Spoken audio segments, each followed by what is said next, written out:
Welcome to One in the Shibal with Susie and Ed. We're just two Asian Americans talking shit about shit.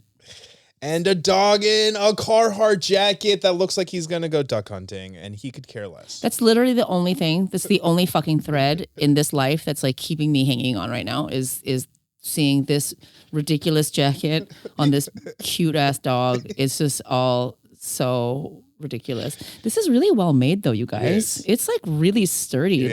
If I had like an apron or something made out of this, like I feel like I could weld something. Carhartt, man. They make some hardy stuff. They really do. That's like a tractor. Yeah. Or like farming stuff, like workman's shit. I think it's technically for dogs that go like hunting. You know, like during the winter, like duck hunting. What would you hunt? Could you imagine trying to carry a duck? I was saying to Ron, I was like, you look like you should be like trotting next to a horse, except you would die. My in-laws live in Vermont, and whenever they send stuff like girls like gifts, it's always like some Carhartt stuff, and I'm like, my daughters will never need overalls this sturdy. Like they're literally just going to Sephora or like whatever. They're pretty in style though, but yes. They're very. I mean, like just like the rivets and the craftsmanship, the stitching on it. Like I come from a garment background, and this is like really well made. Really well made. You look great, Archie. You look great. You look ready to work. And the corduroy collar. Nice. Yeah, the details. It's so fishing. Mwah. Yeah. So hey, fishing. Do we even ask how? I think to ask how was your week. It's just this. No, let's start with positives. Yes. How was your trade show? It was awesome. So is the clapping bad for the sound? No. It was awesome. So if you don't know, I have a brand of sauce that I've developed with my family called, Suji Foods Go-To-Jang sauce. And we were invited to this pretty exclusive trade show. It's invite only? Yeah. Oh, yeah. Absolutely. And so it's called Founder Made. So it's like the founders of these companies go and talk to buyers and stuff like that. And originally we were going to go for the skincare, which is why we were going to go. But we had an issue with production. Oh, it's not just food. No, it wasn't food at all.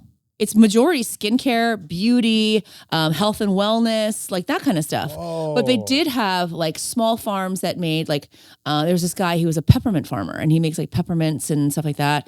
And there was another actually Go-To-Jang brand. I can't remember the name and I'm not gatekeeping it because I'm trying to hide it. I can't remember what it was called.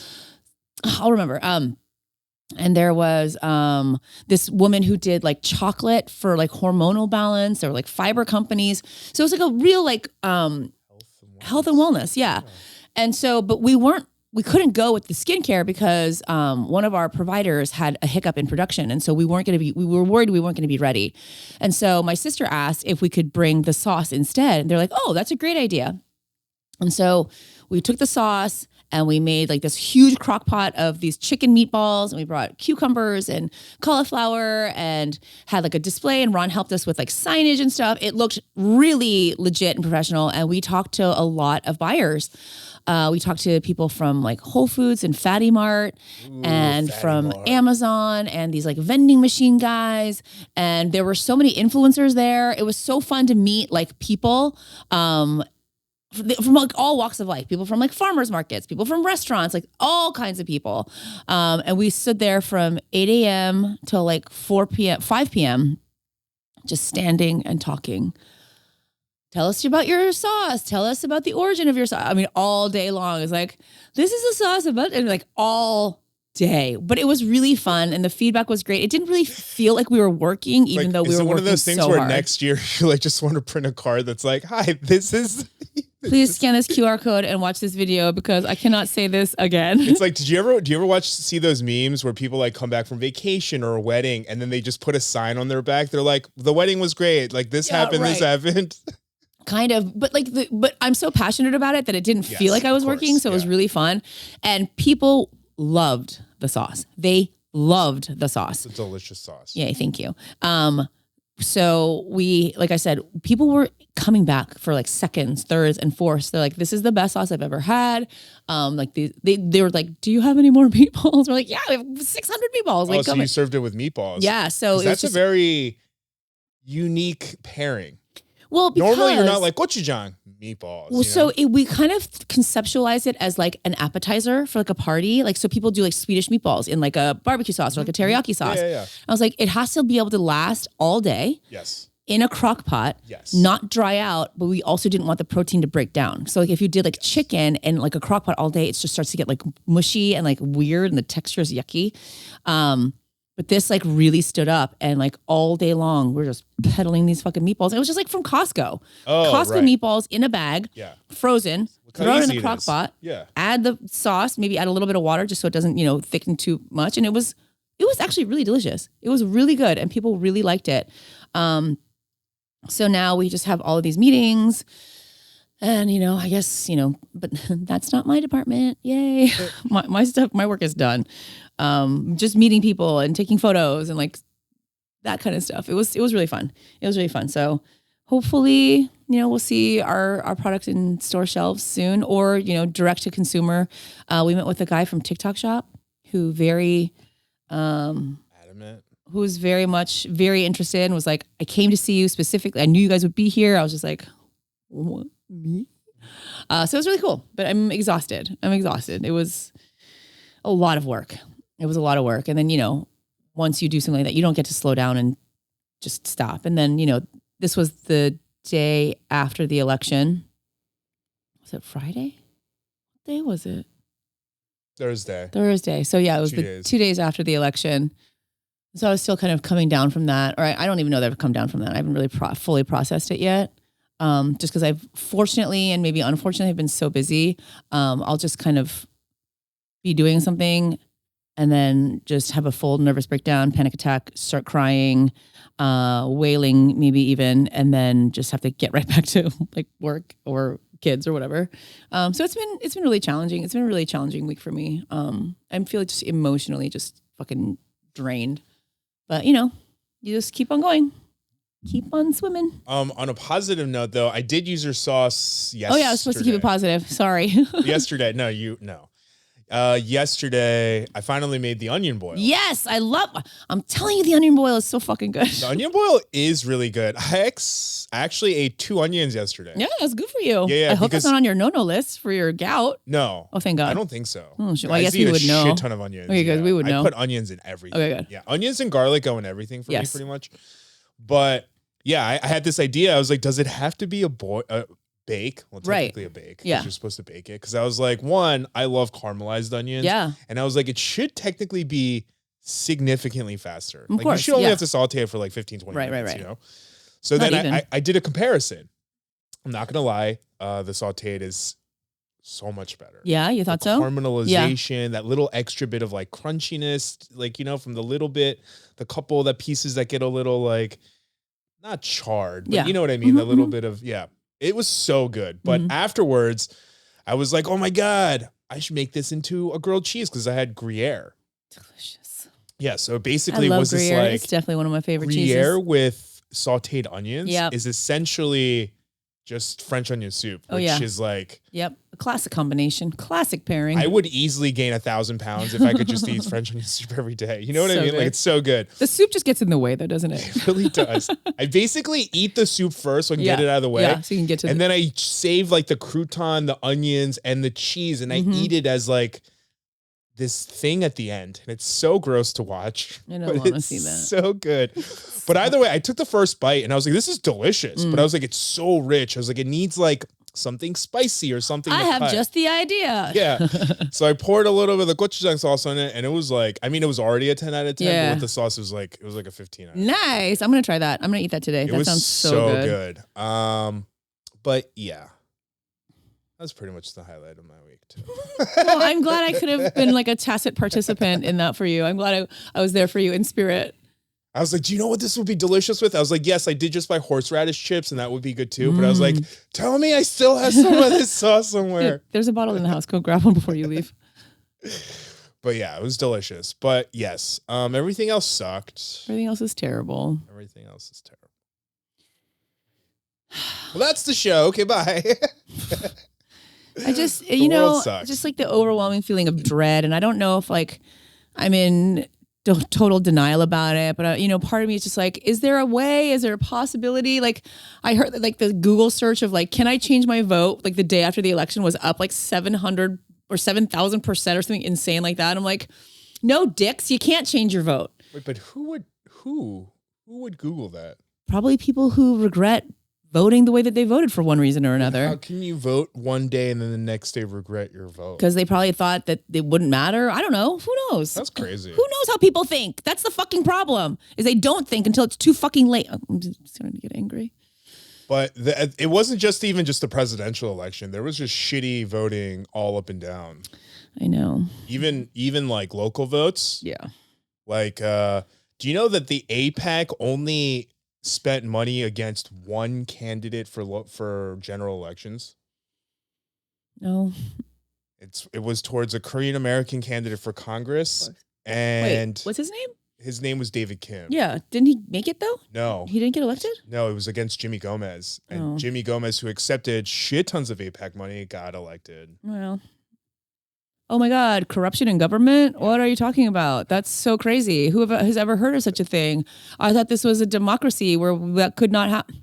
Well, that's the thing is like I had this conversation with someone else too, but it's like, yes, it's a democracy, but if you only vote selfishly, like, is it really a democracy? Right?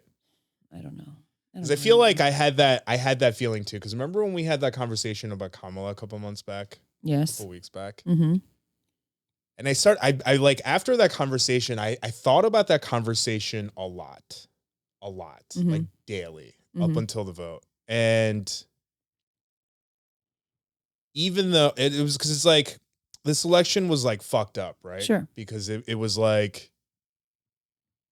but like the part where you said that I didn't have skin in the game, initially I was like, how, like, that's, I can't believe you just said that to me. But I kept thinking about it, and I was like, you were right. It is a privilege to be able to say,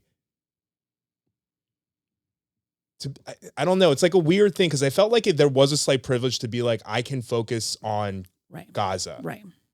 Because you're right. Some of these things didn't really apply to me. You know what I mean? And it was weird because in my head, I was like, this is fucked, because I have to choose between people here and people there. Right. You know what I mean? I feel like that's like such a fucked world to be living but the thing is choosing Donald Trump, you chose both. Not you. I didn't. Right. Not you. Yeah. Right. But whoever General you chose both. Everyone. Yeah. And you no chose one against everyone. Yeah. That's the thing, is like what I think a lot of people are not getting is that you not voting for Kamala Harris, you weren't choosing the people of Gaza. You weren't choosing Palestinians. In fact, Palestinians were like, please don't choose Donald Trump. Like this is like for them now, like essentially a done deal. You know what I mean? Like Donald Trump is like, here, Benjamin Netanyahu, take this, do whatever you want with it now. I don't care. Turn it in, as he said, beachfront property. It's going to be a fucking parking lot. And at least with Kamala, we maybe stood a chance to help those people. And we maybe stood a chance to help people here. Yes. And that was, I'm sorry, like anybody who voted third party, honestly, can kiss my fucking ass. Like to me, that is just the most selfish vote I can possibly think of. I'm taking a stand. What's your fucking stand? What's your real stand? Your stand is standing against literally everybody for you, so you can be on this like moral high ground. Fuck you. Yeah, I mean, I get where they're coming from, but the way the system is built. And where's Jill Stein now? Not helpful. Gone. I haven't seen anything from her. Haven't heard a peep out of her, but the money's gone. Where are you, Jill? What happened? Do you know what the most upsetting thing though is that the numbers just showed that people didn't vote. I know. Like, is that possible? I don't know. Is that fucking possible? The number of people who showed up to sign up to vote, early votes. The numbers, as they say, the math ain't fucking mathing. I don't understand. How could they have raised $1 billion, and had more women register than ever, have more young people register than ever, have more early votes than ever? But then people weren't voting? What do you mean? Yeah. How is it possible? that Kamala Harris got 15 million fewer votes than Joe Biden after raising $1 billion and having this kind of celebrity endorsements. And I know celebrity endorsements shouldn't matter, but they do. Let's be honest. They fucking matter. Having all political power, having so many Republicans turn against their party to vote. Like, how is it possible? I don't understand. And again, maybe I am just being totally in denial, and I can admit that. But the thing is like thinking that corrupt people could be corrupt again is not conspiracy theories. It is not that. Why would I think that somebody who has openly practiced corruption in so many different ways could possibly be corrupt again? That's not being crazy. That's being logical. That's being, reasonable. But again, I am so fucking emotionally tapped out, man. Like the pendulum is really short for me right now. I can go think I can't. I go back because I'm like I can't do it. The bandwidth just isn't fucking there right now. It's just not there. Initially, it's not apathy. It's exhaustion. People focus on the percentages in the beginning for because it makes sense. Sure. But when you focus on the actual voting numbers, it actually, I don't know that my jaw's ever closed since I found out. It's crazy. That few people came out to vote. I don't buy it. On our side. I don't buy it. I don't buy it. I also want to know what the numbers are versus the amount of people who voted in general versus the amount of votes that happened for presidential. Like, are they claiming that this historical amount of people came out to vote, but so many people didn't feel comfortable voting for the president? Is that what's happening? I don't know. And I've also seen and heard a lot of people saying that they've checked their mail-in ballots and it's just gone. Or it says it was never counted. Oh, because you can check the status. Oh yeah, you can track your vote. And I've seen a lot of people say like, I just checked, and go check your vote. Actually, on the day of, normally the last two elections I did do a mail-in vote, but this year I was like, you know what? I was like, something doesn't feel right after hearing about those mailboxes exploding. Yeah. So like on the night, I just was like, you know what? I'm just gonna vote in person. Yeah. I was like, something about it doesn't feel right. So, yeah, I don't know about other states, but in California, it was really easy. Yeah. You pick all your things on your phone, and then you just go scan it, and then it just basically prints it out for you. No, I didn't do mine that way. I selected. Yeah, no, I selected mine on my phone. It gave me a QR code. I scanned it, and then it gives you all your choices. You double check your choices. Do I believe that somebody couldn't have tapped into the system that's taking all the QR codes and the votes and you know what I mean? Again, tinfoil hat. I get it. Well, with the QR codes, on my tinfoil hat. You do have to check. You're supposed to check your choices after you scan it. No, it's not that. It's after you've entered it and it disappears into the ether. Where did it go? Yeah, but technically they print it out, and I think I don't know how they count the votes. I don't know. That's what I'm saying. Yeah. Again, I'm not an election denier. I'm not going to go to the Capitol and defecate on Nancy Pelosi's desk. I'm not one of those. But I am saying this election, of all the elections I've ever voted in since I was 18 years, this is 30 years of voting I've been doing. I've never felt this way. I've never been like, this feels wrong. Even when Al Gore lost, I was like, I don't know, that was crazy. You know what I mean? Al Gore was, Oh, that was a rough one. That was a rough one. Even when Hillary lost, I still was like sad and depressed, but I didn't have this aching feeling of this can't be right. There's something else going on. Something feels wrong about it. But I can't identify it. I can't pinpoint it. I don't know what it is. Again, maybe it's just collective psychosis and dread. Maybe that's just what it is. It's possible. It happens, sure. I think it's just tough when you know something is so obviously logical, and then the masses, it's just hard to, you know what I mean? And then now, I haven't had a lot of it on my page, but the right-wing MAGA gloaters of the world, the Nick Fuenteses saying shit like, your body, my choice. I can't even hear those words and not be sick. Do you know that I told my daughters? I said, you listen to me. If anyone comes up to you and says, your body, my choice, that is a threat. That is a direct threat. You feel unsafe, and you have my absolute 100% support to protect yourself and code for protect yourself is kick that motherfucker's nuts through the roof of his goddamn mouth. Yeah. I want to see his nuts shoot out of the fucking top of his fucking head. Yeah. You kick him in the nuts as hard as you fucking can. And you know what? If he's still standing, there are a lot of very sensitive points on the human body. It only takes 8 pounds of pressure to rip a fucking human ear off, and you take it. You take it. You know what? Your body, my choice, motherfucker. My 10-year-old was like, fuck yeah. That's a weird tidbit to know. Look at it's only this little piece of skin holding it. If I have the right torque on that thing and I twist it the right way, it's fucking in my fucking hand. Understand 8 pounds of pressure is. I don't want to know. No, and I said the eyeballs. You have thumbnails. Yeah. Dig that into throat. Right here, right into the fucking Every time trachea. I watch scary movies where people are being choked, I'm like, the eyeballs, just poke out their eyeballs. Right here, you push down in here, they're debilitated. I don't care. Did you see, I don't know how true it is, but you see those videos where it's like, if you just lift up their chin, they can't pick you up or something? I guess. Apparently they can't pick you up if you lift up their chin. Fortunately, weird stuff. Both my girls are very solid. Hard to pick up. That was a really sad video, though, after the election. It was really horrible. Yeah. I cried a lot. Yeah. I was like, oh, bleep out the name. E. Oh. You know what I mean? Like, if her name was like Ed, Eddie. Yeah. I had left, like I said in the video, I had left at about 5:30 that morning to go to the gym, and I'd already known what the results were. But I needed to exercise. And what's funny is I walked into the gym and my trainer that day was this woman. And I looked at her and she looked at me and we both just burst into tears. And we hugged each other and it was really sad. And she was like, I don't know how I'm going to teach class right now. I'm like, I don't know how I'm going to take class right now. But I'm like, we're going to take it one moment at a time, every second. And she's just like, I have friends that live in red states and I'm so scared for them. And I'm like, I know. I feel the same way. And so we just cried through our workout.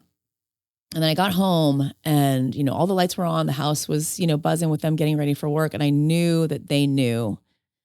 And the thought of having to face my daughters, who I was just I didn't tell them we were going to win for sure. I didn't say that because I just didn't know.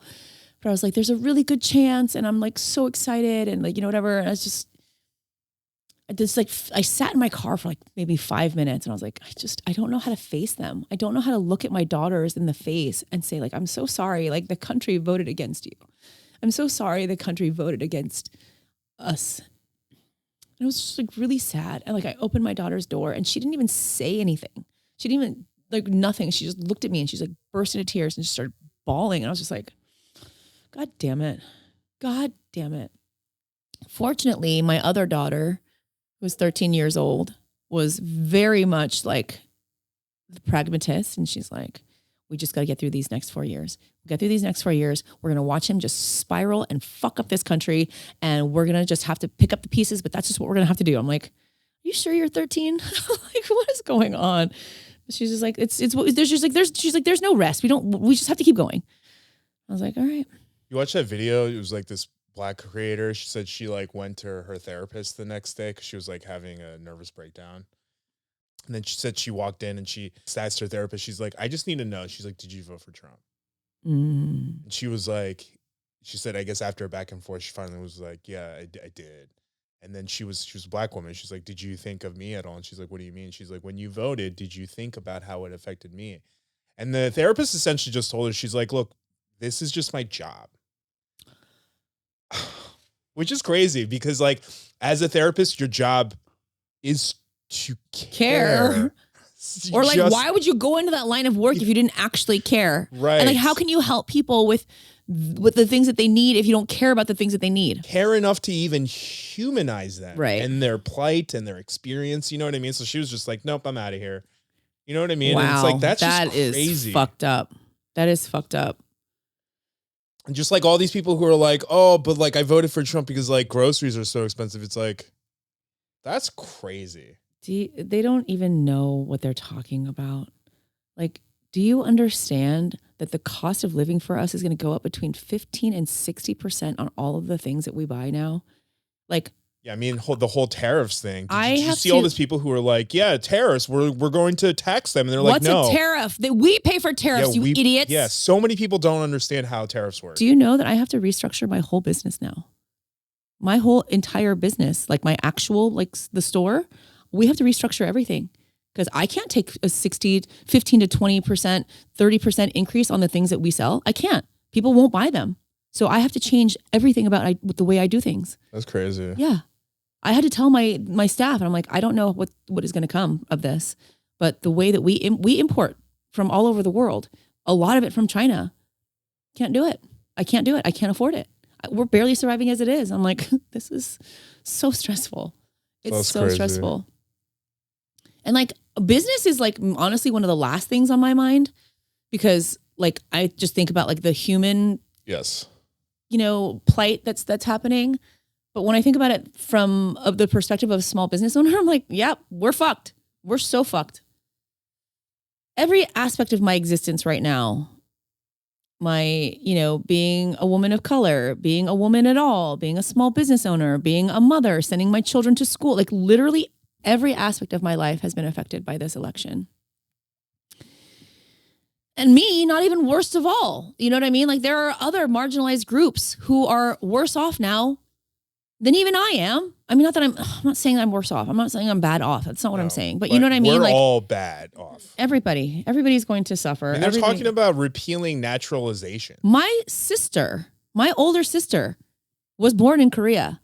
She and her family are thinking about moving to the Netherlands. Like legitimately, she's going in December to check it out. And she's like, we could all just move to the Netherlands. And I'm like, why not? I feel like I would just move to Asia.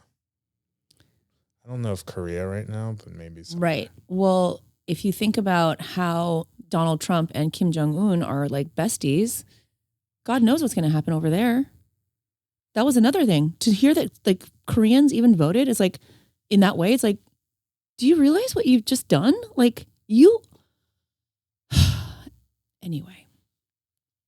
I don't know how to speak Dutch, Danish. What is it? I don't even know what country. I think they speak Dutch. Netherlands. Yes, in the Netherlands. Yeah. I'm like, yeah. Don't quote me. I can be a content creator in the Netherlands. I don't know. Whatever. Anyway. Southeast Asia it is. I'm moving to the Philippines. Mexico sounds good. Ireland is looking for people. Paraguay. Japan is paying you to move there. I know. I saw one for Ireland, but it's like this like really remote island. And I'm like, there's like nobody here. Like I get it. Yeah. Like it seems peaceful, but like maybe that's too much peace for me. Not that I would ever move to Italy because they're super right wing over there right now too. But remember they were like paying people to be like, please buy this castle. No, thank you. Yeah. Castle, yes. Somewhere else. Sounds like a lot of upkeep to live in a castle. You have to, oh my God, to like dust a castle. Sounds cold and drafty. I feel like I wouldn't even redo it. I would just put a Castle Ed Choice sign on it and then just leave it. All right, let's shift gears because I need to. I can't. You read all of them. I don't want to read anything today. I'm tired. Oh my gosh. This feels like homework. But speaking of assholes. Well, we were speaking of Castle Ed Choi. So yeah, speaking of assholes. Speaking of cassholes. Casshole. Wait. Am I the asshole in that? I think so. Okay, the first one we have says, I, 29 male, am Chinese, moved to the U.S. when I was almost 18. And my mom, who's now 59, she had you when she was like about my mom's age, had lived here for a few years before that. After all the years she's been here, she still barely speaks English, but can get by with translation apps. And she still needs my or my older sister's help occasionally. She lives in a small town in Florida, and there's not much Asian population there, so she doesn't have that much language support. I live in a relatively big city an hour away from her, and my sister lives in New York City and has a family there. Without getting into too much details, two notable things that I had to help her with that brought me the most stress were, number one, my stepfather passed away at home last November, and I had to talk to the cops and funeral home in her place. Two, last week when my mom's car tire popped when she was on the road, 2 days after she spent $2,000 fixing the car, and then I had to spend a whole week helping her to get her car fixed again. Okay, minor inconveniences. Well, not the passing away. Yeah, that one for sure. Yeah. It brought me stress every time I needed to help my mom with things like that because it made me realize if I hadn't been around, she wouldn't have had much help because she doesn't have many other friends or family in Florida. I know she doesn't like living in New York City, so the only other option is to move closer to me so that I can help her more easily. And there's also a slightly bigger Chinese community where I live as well compared to where she lives. I recently signed my mom up for adult ESL class that's local to her and told her some tips back when I was learning English, like starting to watch some American TV shows, even with Chinese subtitles, or listening to English songs. She seemed to really like those ideas because she knows her English needs some improvement. I really don't mind if she moves closer to me, especially since her work is already 45 minutes away from her in my direction.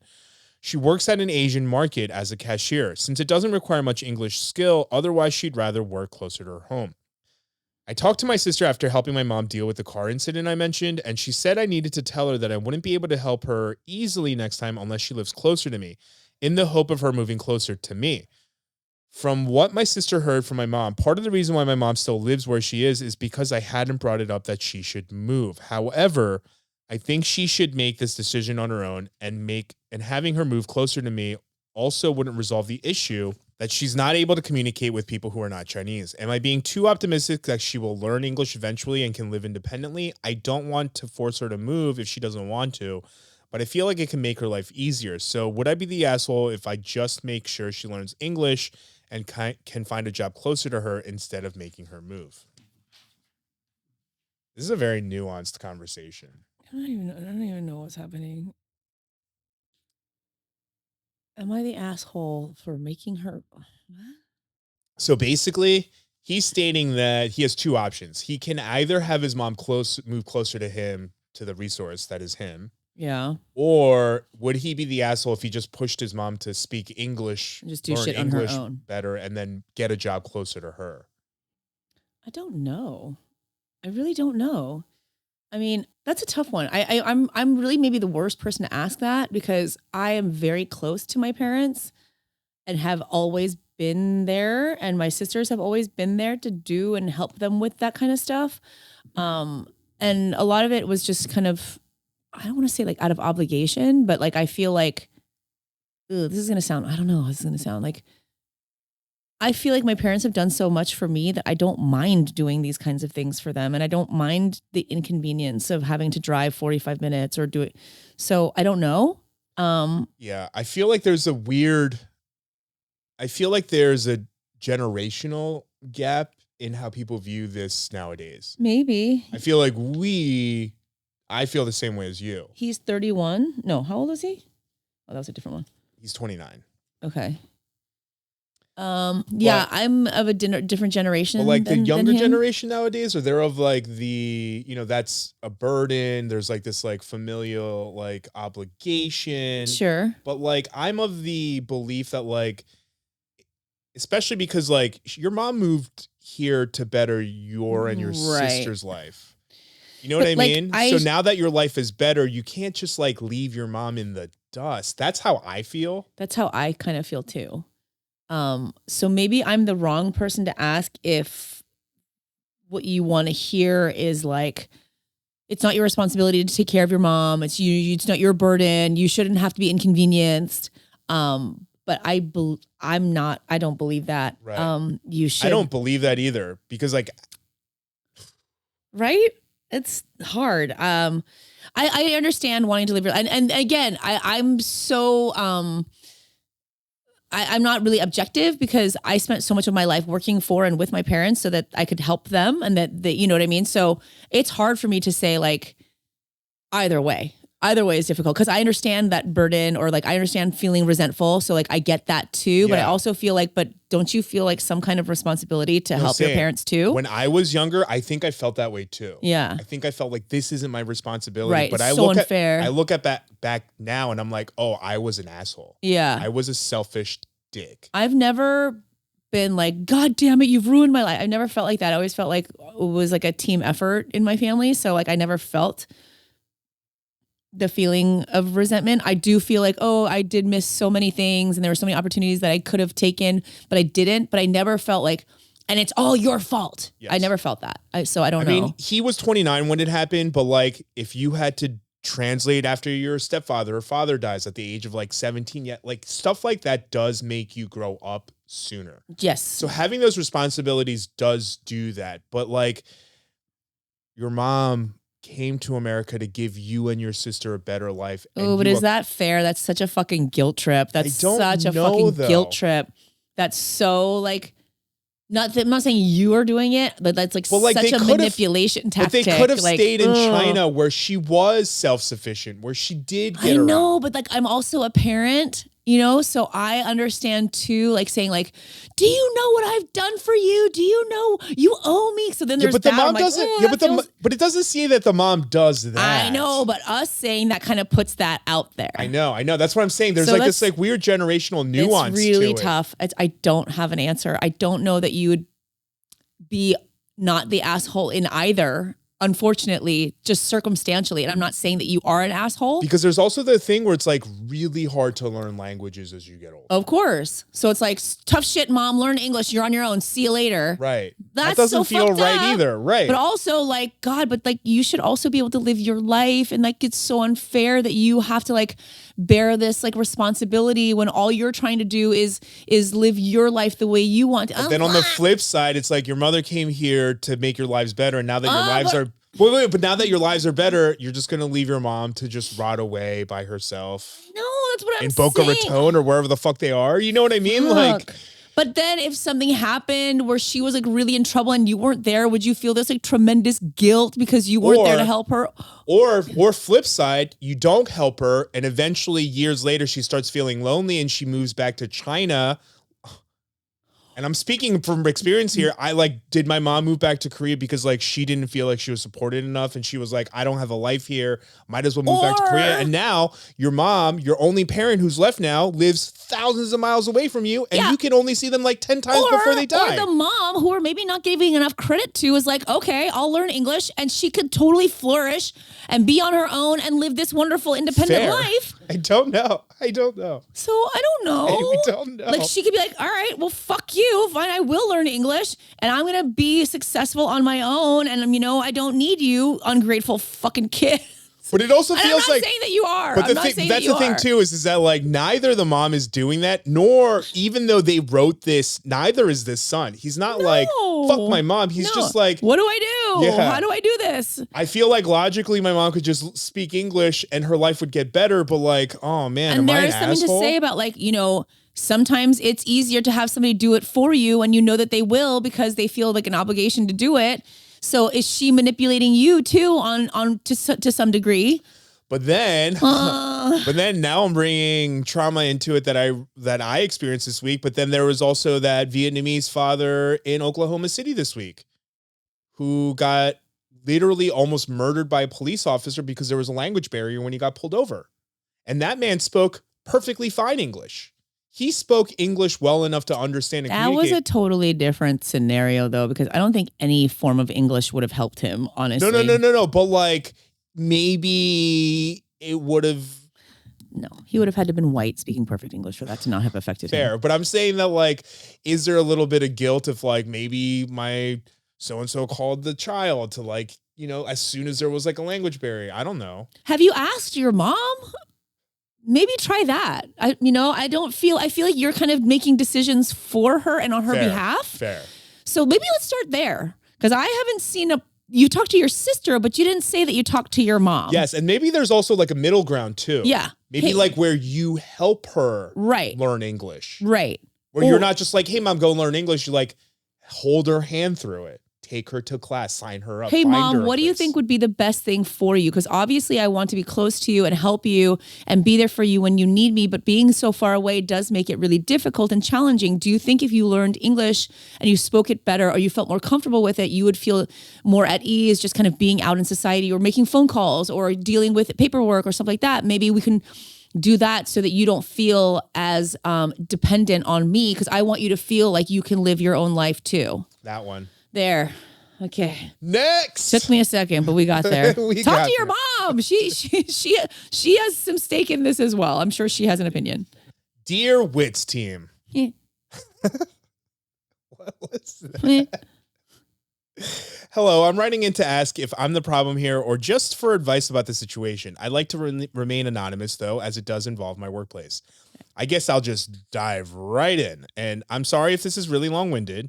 I'm a 31-year-old white queer female, have been working at my current workplace in rural Pennsylvania. Ooh, I feel you there. Also, when I saw that Pennsylvania voted red this year, I was like, yep, that was part of the reason why I fucking left. Yep.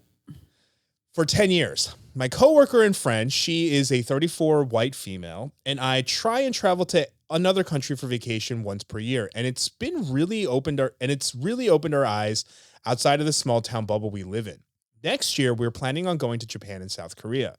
Coworkers often ask us where we are going next. So upon us telling them, one coworker, let's just call her Jackie, exclaims, "Ew. Why would you want to go there? Japanese people are disgusting." That is a really weird. I've never heard anyone say that before. ever. Same. Okay. I think Japanese people are like the opposite. Yeah, like really so clean. Like minimalism tidy. is like the Japanese like way of life. Okay, yeah, go on. like we're talking both of those countries. They don't even have like outside trash cans because the people keep it with them and then throw it. Expectation is you keep it and you take it home and you throw it out. So the opposite of disgusting. And also like they don't have like BO and they don't like what are you talking about? Okay, go on. Sorry. My friend is immediately uncomfortable as she is very non-confrontational. I, however, have what's been called an abrasive personality. Me too, girl. I like it. Yep. Samesies. And proceed to ask her what the fuck she means. What the fuck do you mean? Yeah, that's a very legitimate question. Worded exactly that way. Jackie proceeds to list off things like fish markets and the way people cough and sneeze into masks. Wait, what? Versus onto your face. What? And also, have you been to Seattle? There's a huge fish market there. Like they throw fish at each other. Like, what are you talking about? Yeah. Uh-huh. Shut up, Jackie, you bitch. God. And people go there like Today's for that. not the day, Jackie. Yeah. They're like, oh, Pike Fish Market. Okay, either way. Pike, please let me out. It's so corky. Among a few other things that I honestly can't remember. I just tell her that people open mouth cough everywhere. And just because something is different than it is here doesn't mean it's disgusting. It's just cultural differences, and got up and walked away. Good for you. Fast forward a few months and my job gets a contract with a Chinese company. I'm dreading the comments that are going to start as soon as it's announced. Sure enough, after some representatives come to work with the team, it begins.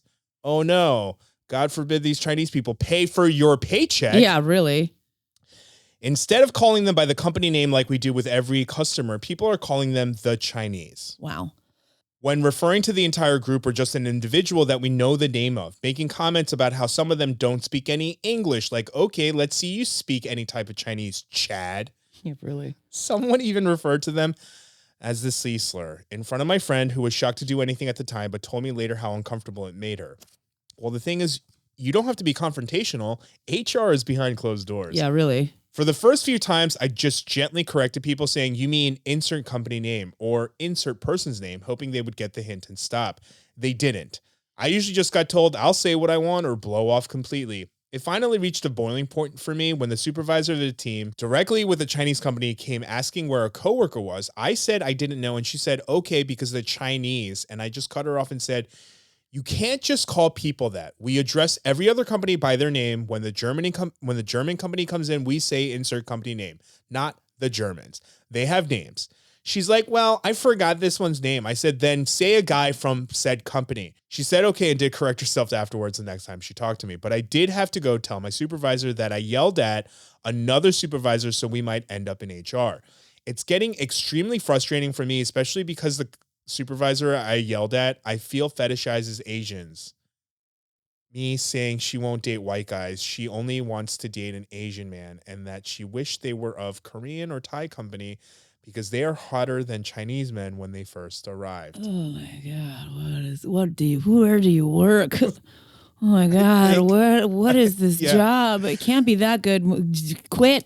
I think she thought it was okay to say that to me because I like K-pop, but was proven very wrong when my reaction was, do you really think that was appropriate? And giving side eye before walking away. I guess I just want to know, am I the asshole for constantly arguing with so many people about racism? Do you have any advice on what I should do? Should I take this all to HR? I'm just worried if I go up there, I'm going to be met with, You're white. Why do you care? If you guys have made it this far, thank you so much. Any advice would be welcome. I love your podcast and I learned a lot from both of you. Thanks so much for all that you do. Sincerely, a very frustrated Shibaler. I'm actually really disappointed in you, my Shibaler, because I don't know if the desks at your job are bolted down, but the fact that you haven't flipped any really is pissing me off. I was like, where are you going with this? No, you're not the asshole. Like, this is the whole thing. People are like, well, I didn't know that. Well, now you fucking know. So if people know and they're doing better, fine. But if they like, who doesn't know that you're not supposed to call people slurs? Like, that's the one thing. Like, stop. Don't pretend like you didn't know. Just say, I'm sorry. I felt safe in this space to do that. I guess I was wrong. I won't use it again. Because that's the truth. The truth is you think it's okay to use certain slurs around certain people for whatever reason. You have found out that that's not okay. Like, I don't know if like changing people's behavior at this point is even the goal. It's just, you know what? Public humiliation. I think that's just the only route. That's just the only recourse at this point. The spiteful person in me wants to be like, just forget all their names and call them by whatever they don't want to be called by. Right. Dumb white bitch. Right. Fucking frizzy hair. Fucking B.O. Becky or, like fucking, stank feet McGee or whatever, whatever it is, incompetent, bitch. Asian fetishizer supervisor lady. Oh, that's a nice one. Asian fetishizer supervisor. Yeah, that's what I want to say. The HR person in me wants me to tell you to go tell HR, but the person who also has I'm a vigilante. Take that shit in your own fucking hands. But the person who also like told HR and then had their position eliminated and then had to like sue their company on the way out tells you to like protect your peace. But also a big part of me wants to say, find another job. And then on the way out, tell everyone who that company is and take photos of everyone. Burn it down. And let's just call everyone out. And then call the Chinese company to let them know what they've been doing. And then let's see how they all feel when their fucking paychecks take a big dive. Tell them it. That's what I want to tell you to do. I mean, obviously quitting your job would be a huge privilege. And I don't know if you have the ability to do that. And I don't even know that is something that I would advise you to do, because I feel like now you have solidified your position as the person that has to just check people, and I like that for you. I feel like you're good at it. So I would probably advise that, no, I don't think it's wrong or makes you the asshole to correct people on their shitty behavior. In fact, it sounds like it's long overdue. And it sounds like somebody should have done it along the way and it hasn't been done. So if you're fine with having that be your new side position at your job, I say keep going. Keep doing it. Unless that not being able to switch jobs is a privilege that you can't afford, then just know that there may be a chance that they're going to slowly push you out of the company. So just be aware of that. That's true. Just be aware. And then in that case, document everything. Save and every email. Second, there's a wrongful termination lawsuit, coming down your way. Yep. Print out every email. Send us the information. Forwarding emails to your private emails might set off alarms. So just print them out and save them. Yeah. Everyone. Yep. And anytime someone says anything like that, you document it onto a piece of paper, time, date, who said what context, document everything. Mm-hmm. Always make sure you look out for yourself when you're looking out for other people too. Yep. Because as Susie always tells me, if you put your neck out, someone's going to chop your head off. Yep. Oh, be careful. Next. Am I the asshole for giving up on learning my girlfriend's mother tongue? I mean, it's quite an undertaking. So my girlfriend is from an Asian country, won't say which, but basically her parents are really keen on me learning their language. My girlfriend also would like me to learn it. It's a very, very difficult language for me, and I've made a strong effort to learn it. I've memorized many words and phrases for many occasions. However, in this language, the tone of vowels is very important, and I can't get it right. I put so much effort, and whenever I speak it or say anything, my girlfriend's family and friends laugh at me. It's very disheartening and very rude because I've made a genuine effort and out so much time and effort to learn these phrases. I've decided it's not worth it, and I don't want to learn it. My girlfriend can speak English fine anyway, so what's the point? Welcome to being an immigrant in America. Yeah, I mean, okay, so don't learn it. Thank you. Don't learn it, but you are. I mean, if it's so much trouble and it's such a burden and you think people are making fun of you and it's just not worth it, then don't fucking do it. But if it means something to you and you know that it means something to them and you want to do it because you feel like it's, I don't know, the good, right, whatever thing to do, then you'll stick to it. But it's hard. People are okay. If you valued her and having a relationship with her parents, this wouldn't even cross your mind. Right. So. You just keep doing it. So Just are you the asshole? Yeah. I mean, it's not your responsibility to learn another language to appease or make other people happy, but quitting it just because you've reached a little bit of opposition. Yeah. I mean, learning a language is hard. Surprise. Dipshit. Yeah. Welcome to what it's like to be an immigrant. Am I the asshole for telling a large girl we don't fit in the passenger seat? What? For context, I'm Filipino and male, 21 from the motherland. That's funny. Here we have jeepneys we use for a daily commute. At this specific event, I'm seated in the front to the right of the driver. The front fits 3 people, including the driver, while the back fits 16? 8 on each side. Wow, that's. I'm imagining jeepney. Like a bicycle, but then I was like, wait, it's 16. Yeah, it can't be like a bicycle. I don't think I know what a jeepney is. I feel like I need to see an image of one. Is it like a bus or like an open bus? It sounds like a bus. Yeah. Spell it. Jeep, and then Neys. Like Jeep. Yeah, Jeepneys. Jeepney. It's called a jeepney because it uses the shell of a jeep. Oh, so it's a bus.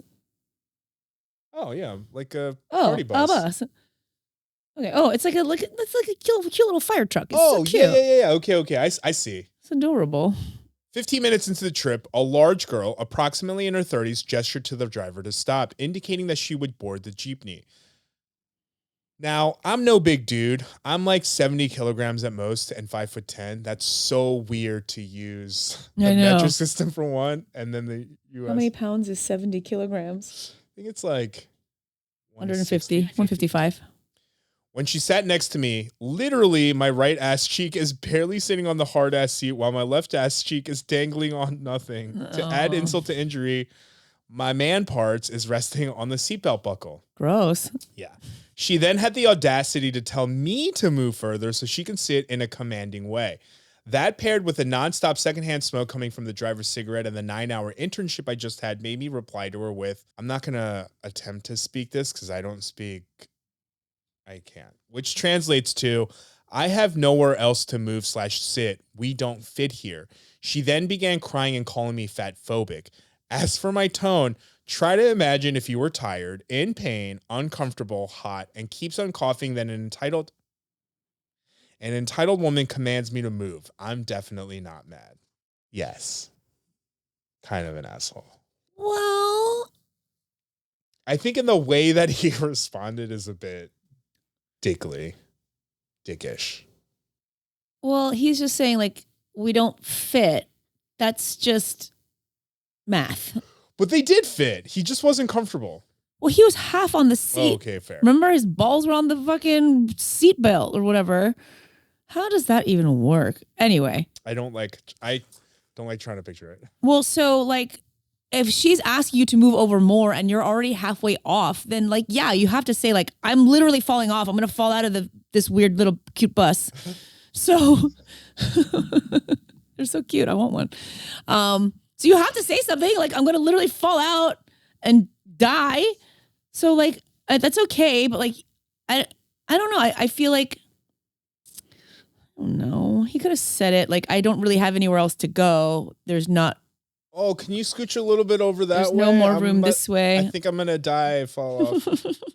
But I'm tired and I've just like worked a job and like that part makes me want to think that you are being a little asshole. Right. Maybe you're trying to give yourself an excuse. Yeah. I was tired and I just was cranky. It's like maybe like he downplayed the sass a little bit. Maybe. Yeah. I'm going to go on. There's always a good way to say, there's always a tactful way to say anything. Yeah. I don't know what that is, but I know there is a tactful way to do stuff. Okay, last one.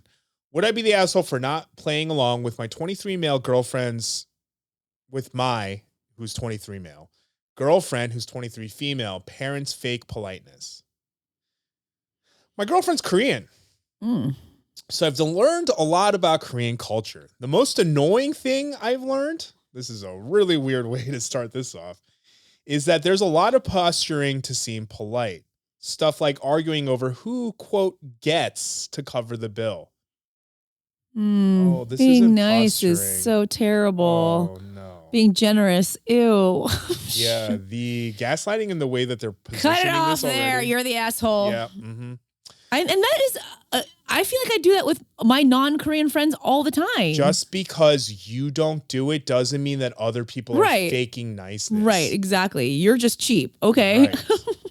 The most annoying, my girlfriend warned me about this yesterday when I was preparing to go meet them for the first time. I should decline at least 5 times just to be safe before letting them pay the bill for the restaurant we were eating at. Have to say, quote, "Oh, don't worry about me. Please go inside," was the best translation she could think of. If they exit their house to say goodbye when I'm leaving, have to press them to accept the gift I was bringing. I took notes on what she was saying because this shit sounds dumb as fuck, but I was going to try. Oh no, other cultural stuff is dumb apparently. So I studied that shit, like it was the GRE and then went. Other than feeling uncomfortable having to come up with 5 slightly different ways to say no 5 times to letting them pay the bill, dinner was great and I got invited to go back home with them to drink. So 2 hours later, I was pretty drunk. I graduated college last year, so you're a lush. When I say pretty drunk, I mean my face is visibly red. That's it. We were talking the whole 2 hours and having a great time, so I wasn't getting absolutely shit-faced and definitely in no condition to drive.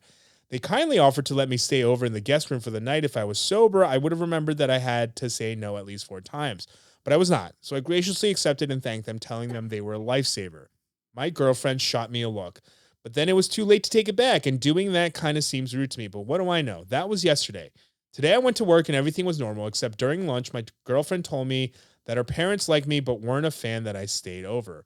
Why'd they offer then, for fuck's sake? Which is also what I asked her. She got defensive and said that's just the way it is and I'd have to deal with it if we were going to be serious. We're serious. I told her that it was fucking exhausting, and if I had future contact with her parents, I wouldn't be playing along with it again. And I just turned down any offered favors from her parents if it was that much of an issue. She said I was being rude. Am I the asshole? Yeah. Yep, we said it in the beginning. Your attitude screams sucks. Asshole. You are an entitled prick. And you know what? Don't come to my house. Don't drink my alcohol. Don't let me buy you dinner. Fuck yourself. How about that? What if instead of all of those nice things that I did for you, you went and fucked yourself? Right. But also, you clearly don't care about this girlfriend, because if you really were serious, you would know that her family is important to you and you would care to have a good relationship with them, but your attitude says... And like, they're not asking you to do these crazy outlandish things. It's like, there are just like cultural things like, oh, no, please, I'll let me pay. Like, it's not like, they're not asking a lot of you. You know what I mean? Like, so if this is too much to ask, don't bother anymore. Yeah, you're right. Break up. Because you're obviously so burdened by just these tiny little, they're not even inconveniences. They're not even inconveniences. And in fact, it's you're the one being convenienced. It's not even that culturally weird. It's a very American normal thing to be like, oh, you shouldn't have gotten me this. Yeah. It's very normal. When I go out to dinner with my parents-in-law, I'm always like, no, please let me pay. They're like, no, we'll pay. Like that, they're as white as it gets. It has nothing to do with necessarily being Korean. It has everything to do with being a polite, considerate, thoughtful human being. So if that's too much for you, if those things is too much to ask, then yes, you should not be in that relationship. In fact, maybe you shouldn't be in any. No, actually, your girlfriend should run for the hills because you sound selfish as fuck. Bye. And on that note, thank you for joining us for another episode of What in the Shibal. Literally, what the fuck? Literally. But you can make sure you find us on our socials. I'm going to do that again. When you go up into that, I hate it so much. But you can find us make sure you find us on our socials. You can find me at Sujo1 on TikTok and Instagram. I'm at Etch-a-Sketch with the J on everything. This little cute little guy is at Archie and Cold on Instagram. Unless he's working on the farm because he's wearing his new utility jacket. Or apparently hunting for ducks 3 times the size. But make sure you look for us at One in the Shibal as well. That's Shibal. If you would like to be one of the many people who like to write in, make sure you write us at What in the Shibal. Again, that's Shibal at gmail.com. That's Gmail. gmail.com. Otherwise, if you're watching this, if you're listening to this, know that there is a video version available on YouTube. But if you're already watching us, make sure you like, subscribe, and ring the bell. Ding. Otherwise, thank you for joining us. We love you. Make sure you support us on Patreon to make this sustainable. We love you. Thank you again. We'll see you on the next one. Okay, bye. Wait, but what about when my voice goes high there?